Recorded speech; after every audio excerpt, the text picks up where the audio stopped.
어느 날 이웃 마을에 혼례가 벌어졌다고 소문이 났어요. 혼인잔치가 열렸죠.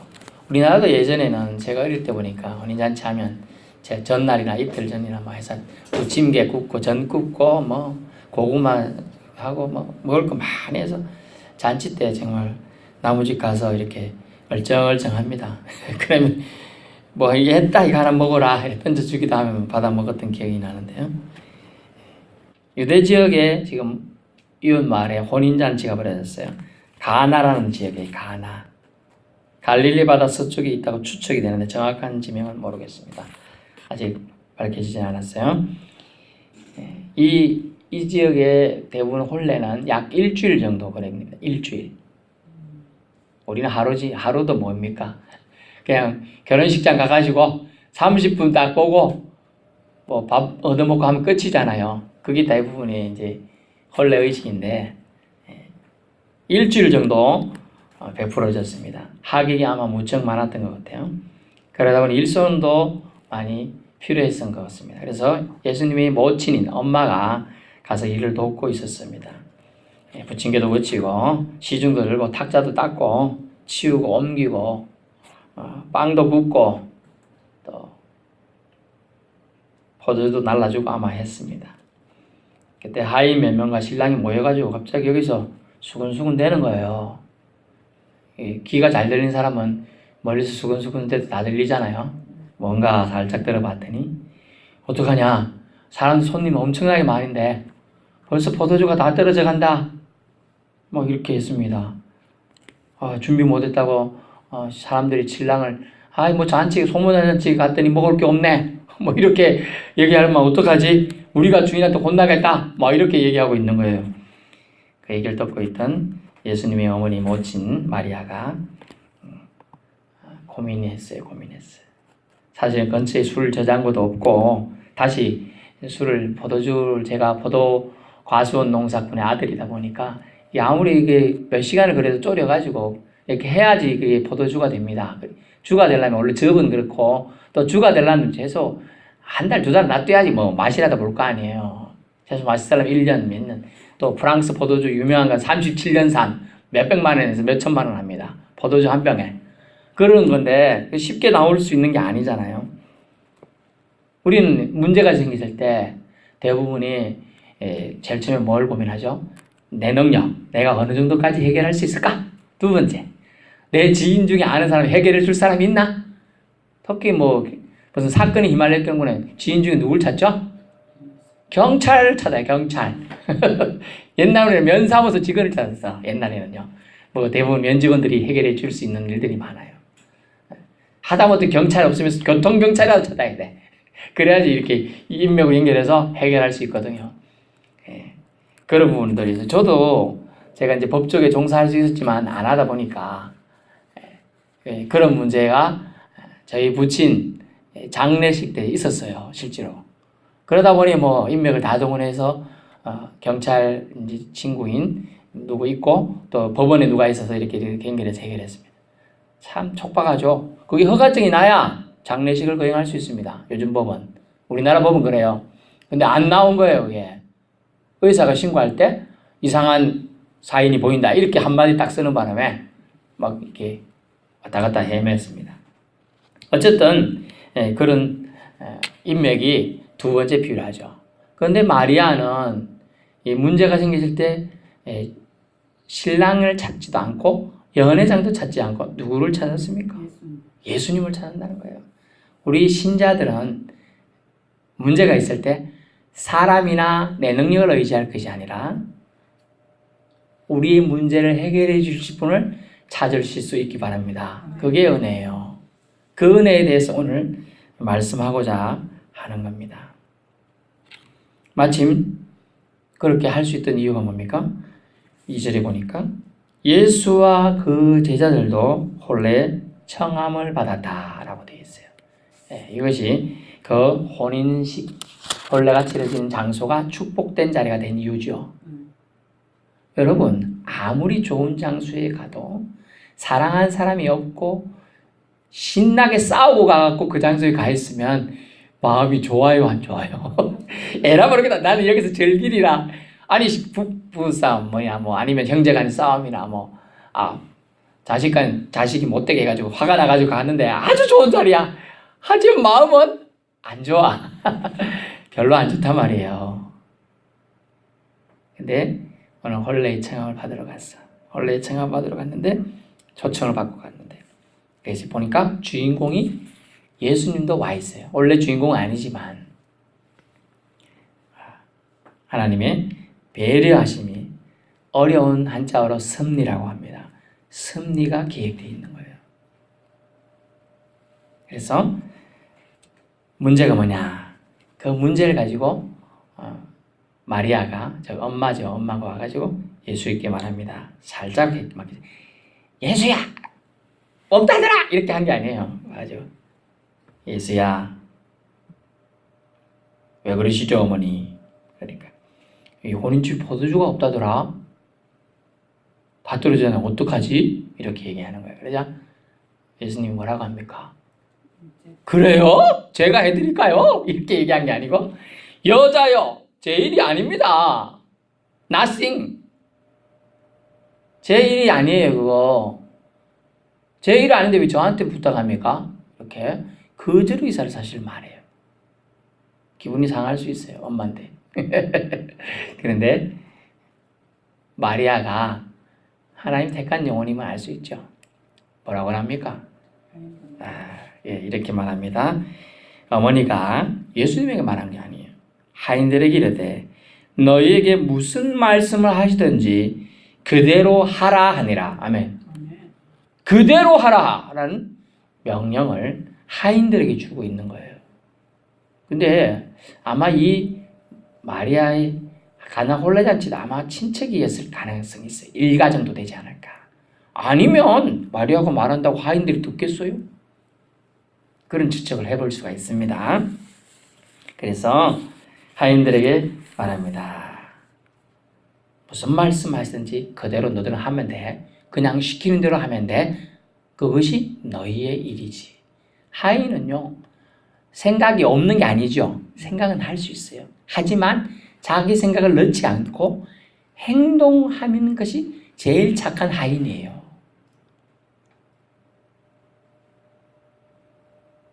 그렇지 않을까요? 천사가요. 하나님 너 아무개 가서 내가 이렇게 전하라 카드라 그 말만 전하면 되죠. 그게 카드라 통신이에요. 전하더라 전화. 근데 자기 말을 하면 돼 안 돼요? 안 돼요. 하인의 입장을 되면 뭐 맨날 시키기만 한다 이런 생각할 수 있지만 내가 하인의 위치잖아요. 그래서 시키는 대로 그대로 하게 됩니다. 7절 예수님은 이렇게 말합니다. 항아리에 물을 채우라. 영어 잠깐 말씀드린 필이라고 단어를 씁니다. 필. 채우라. 이 하인들은 시키는 대로 가득 채웁니다. 어디까지 채웠어요? 아기까지. 찰랑찰랑 할 때까지 채우라는 건데 여러분 근데 오늘 항아리가 크기가 어때요?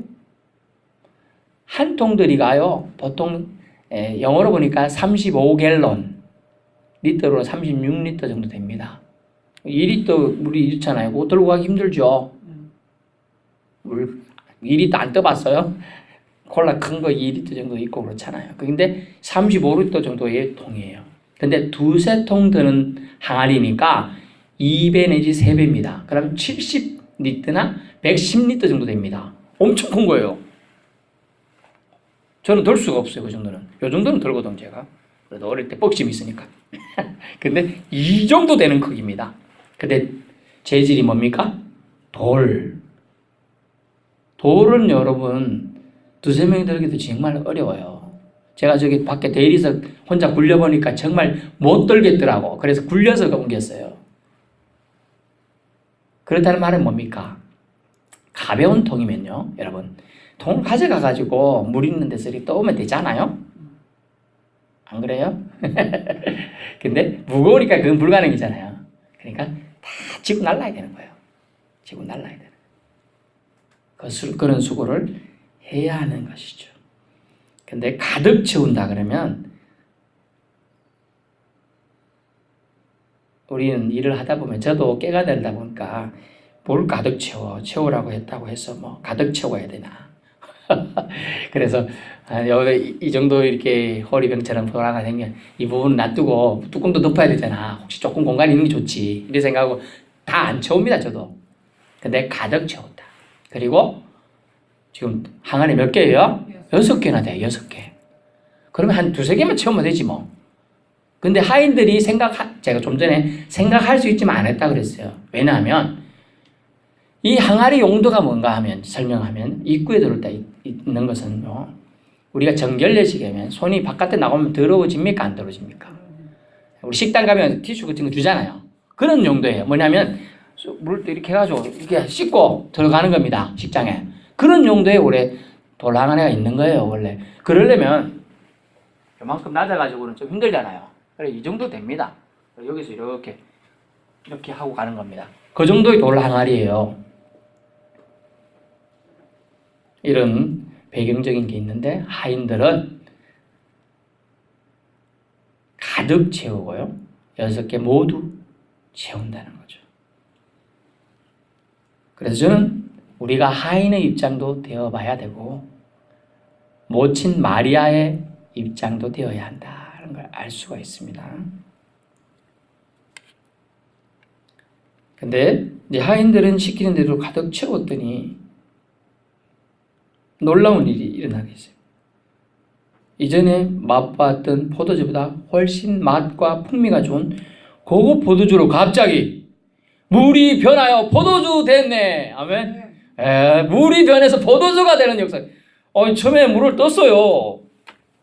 갖다 주라. 연회장에게 갖다 주라. 이렇게 말합니다. 예수님께서 8절 이제는 떠서 연회장에 갖다 주라. 네, 종이 들고 갑니다. 가는데 처음에 물은 냄새가 안 나죠. 그런데 갑자기 냄새가 솔솔 나. 포도주 냄새가 살살 나고 갑자기 마시고 싶기도 해. 맛과 풍미가 갑자기 떠서 가는 도중에 막 배라기 시작하는 거예요. 여러분 이것이 뭡니까? 기적이죠. 사람은 할 수 없는 거예요. 결국 오늘 이 본문을 통해 주님 우리에게 주시고자 하는 메시지는 뭡니까? 따라해보세요. 예수님은 메시아이시다. 메시아는 구원자라는 뜻이에요. 예수님은 구원자이십니다. 그 얘기를 오늘 하고자 하는 거예요. 요한은. 지난주 요한은 예수님은 말씀이시다. 능력에 전능하신 하나님이다 얘기했는데 그 전능하신 하나님이 오늘 물을 변화시켜서 포도주로 바꾸는 구원자이심을 얘기해 주고자 하는 겁니다.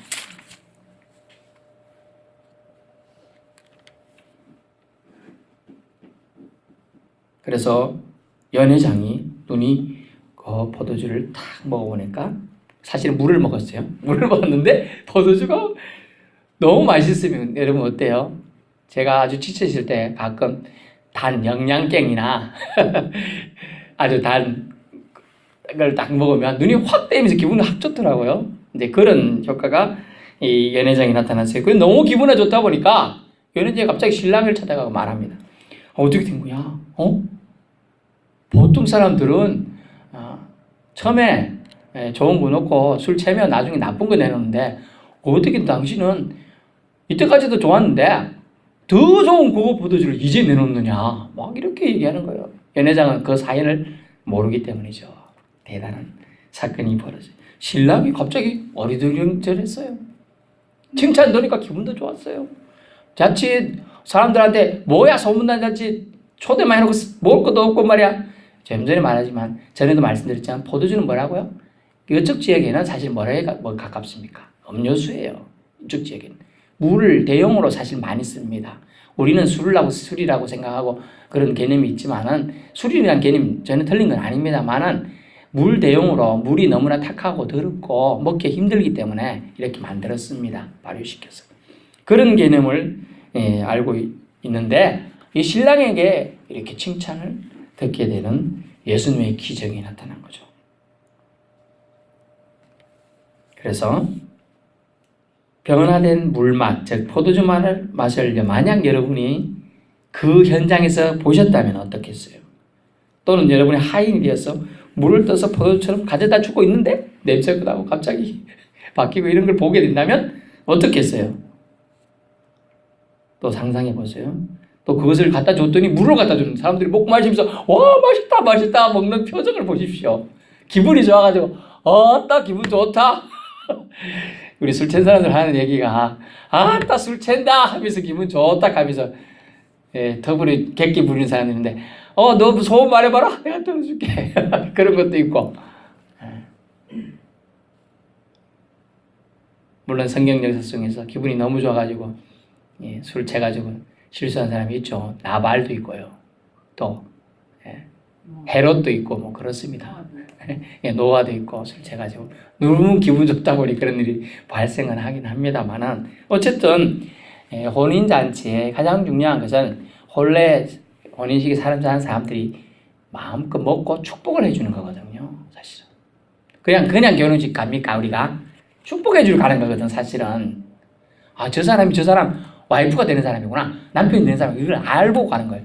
생판 모르면 지나가는 사람은 뭔 일이 생기면 싸울 수도 있는데 아니까 당신 아무개 누구지? 이러면 그게 또 안 되거든. 그런 의미도 다 있는 거예요.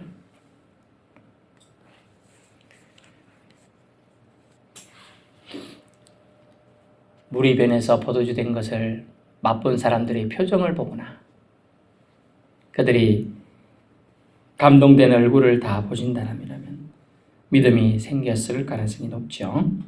그리고 물을 포도주로 변화시키는 건 신이 아니면 할 수 없다는 걸 오늘 증명해주는 분명히 성경이 뭐라고 합니까? 첫 표적이라 했습니다. 첫 표적이라. 11절 예수께서 이 첫 표적을 갈릴리 가나에서 행하여 이렇게 그의 영광을 나타내시며 뭡니까? 메시아로서 자신이 하나님이심을 이제 드러내는 거예요. 그래서 예수님은 모친이 말했을 때 나는 아직 때가 아닌데 왜 벌써부터 나를 드러내라 하느냐 그 얘기였을 뿐입니다.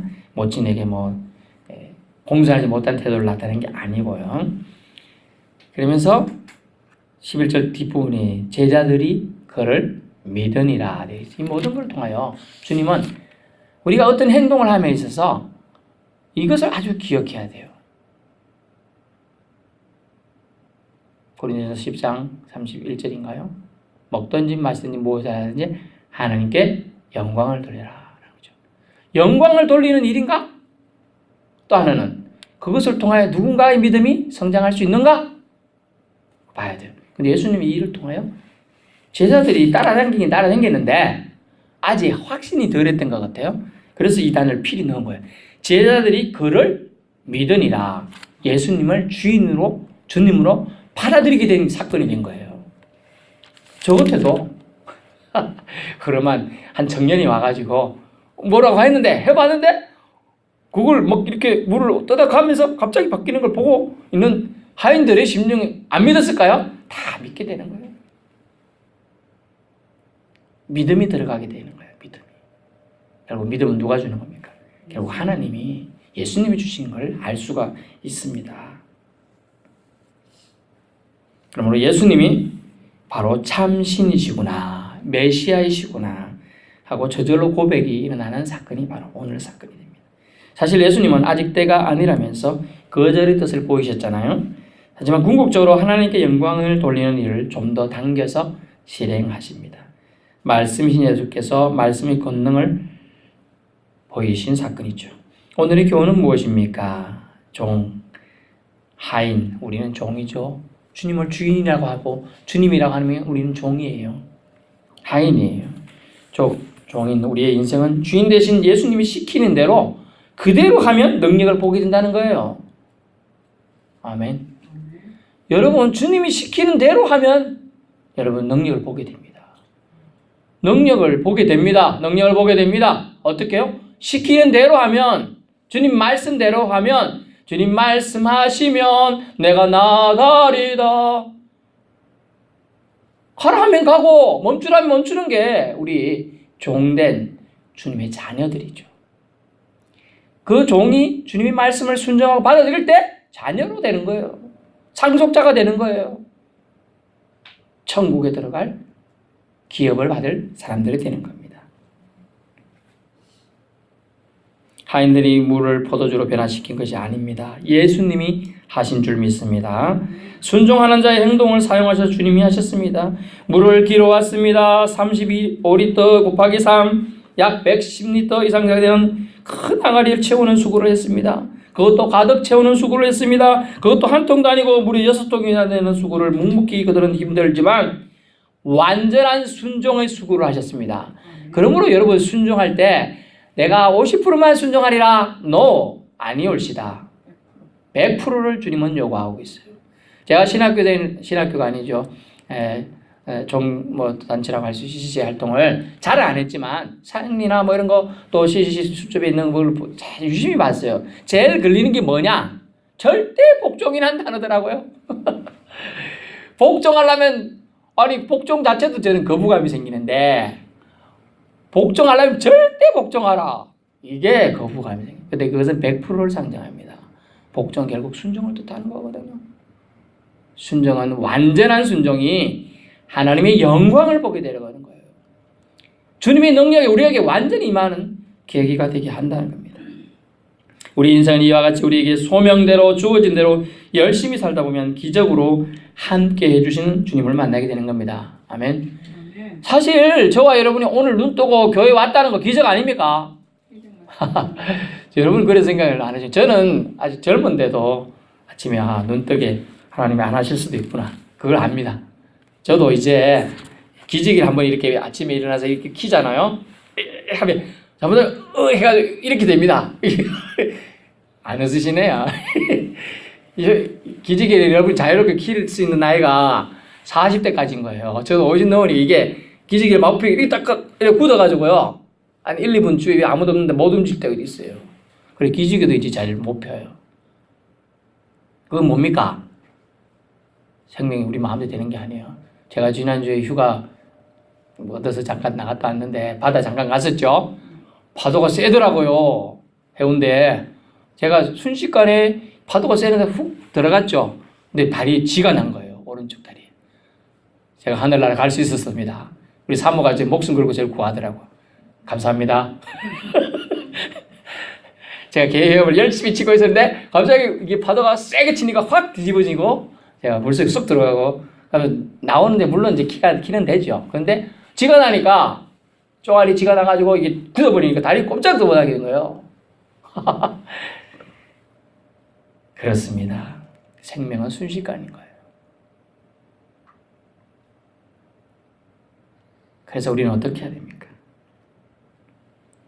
우리에게 주어진 삶 언제 걷어가실 줄 모릅니다.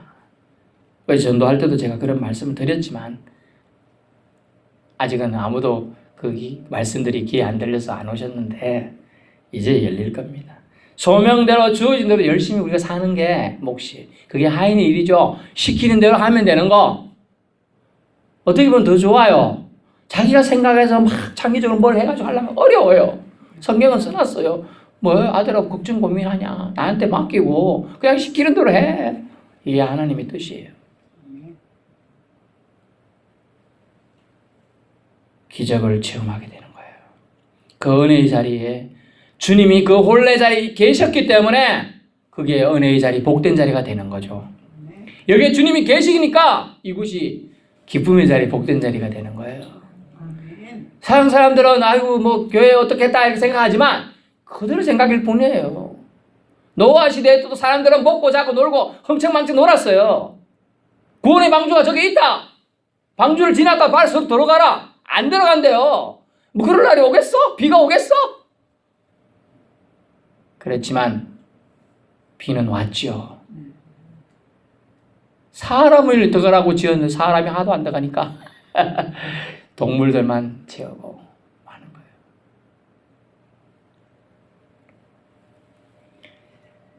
그래서 오늘 본 말씀 속에 주님의 능력이 완전한 순종 가운데 임하는데요. 그게 필수로 필요한 게 바로 믿음으로 받아들이는 순종이라는 것이죠. 그것도 완전한 순종. 그것을 누차 강조드립니다. 순종은 완전한 순종만이 참 순종이기 때문입니다. 물을 분명히 채우라고 말했어요. 그러면 채워야 되죠. 자기 생각을 넣어서 반만 채운다든가 6개 항아리인데 2개만 채운다든가 이거 안 되는 거예요. 물론 우리 예수님은 능력이 많으시기 때문에 반만 채워도 2개만 채워도 물을 포도주로 변화시킬 수 있습니다. 그죠? 하지만 순종의 모습을 보는 겁니다. 순종의 모습. 오늘 말씀 요지는 무엇입니까? 순종할 것 확실하게 해라라는 거죠. 확실하게. 완전한 순종에 주님의 은총의 기쁨이 머물므를 말해서 해주는 거예요. 완전한 순종일 때 주님의 은총이 우리 삶 가운데 머무는 거예요. 완전한 순종일 때 말하는 겁니다. 순종은 결국 기쁨이 되는 거죠. 누구의 기쁨이 될까요? 주인의 기쁨이 돼요. 주인이 기뻐요. 제가 참 부족하긴 해도 순종하려고 한다. 이게 기쁜 거예요. 주인은. 그래서 주인은 부어주는 거예요. 봐봐. 인절미 먹어. 계란 삶았다니까 이거 먹어봐. 이거 준다니까요. 주인 배고파. 이거 주세요. 안 해도 주인이 알아. 하인이 순종하는 모습을, 완전히 순종하는 모습을 너무 기뻐서 주인이 주려고 준비하고, 그걸 뭐라고 한다고요? 기도라는 거예요. 우리가 기도하면 하나님은 아이고 기쁘다 이놈이 알아서 기도하는구나. 아치고 알아서 기도 못하면 뭘 또 해서 성령님을 통해서 기도하게끔 또 하셔요. 이게 하나님의 사랑이에요. 그래서 하나님 안에, 주님 안에 하는 축복이 저와 여러분 삶 가운데 있어야 돼요. 예수님이 그 혼례잔치에 계셨기 때문에 예수님의 카테고리 안에 그들이 있었기 때문에 축복을 받고 물포도주 맛을 본 거예요. 저도 궁금하긴 하네요. 물론 우리는 생각에 포도주로 만들었고 물 부으면 물포도주지만 우리가 상상하는 건 그 정도밖에 안 돼요. 우리 두뇌는. 순종은 결국 주인의 기쁨이 되었습니다. 신랑에게 칭찬 듣는 기쁨이 주어지죠. 신부를 맞이하는 기쁨과 함께 칭찬 듣는 기쁨도 주게 된 겁니다. 순종은 사람을 통해서 일하시는 주님께서 하나님께 영광을 올려드리는 소중한 도구가 바로 순종이에요. 어떤 순종? 완전한 순종. 이를 통해 제자들에게 믿음이 또 들어가게 되는 아주 중요한 사건이 되었습니다. 결론입니다. 예수님이 하나님이심을 알려주는 첫 번째 표적 사건이 오늘 일어났습니다. 혼인잔치 때 꼭 필요한 포도주를 물로 만드신 사건을 통해서 우리는 보게 되었습니다. 예수님은 자연 만물의 현상도 변화시킬 수 있는 전능하신 하나님이심을 알려주는 사건이었습니다. 믿는 자들, 순종하는 자들에게 메시아로서 주님이 그들 곁에서 역사해 주시는 은혜의 하나님임을 제자들과 하인들과 마신 자들 모두에게 나타내신 위대하신 기적의 은혜의 사건이었습니다. 예수님은 구원자이십니다. 메시아이십니다. 한 가정의 기쁨을 한 민족의 기쁨으로 예수님이 메시아이심을 믿고 순종하는 자에게 약속하신 사건이었습니다. 예수님은 메시아이십니다.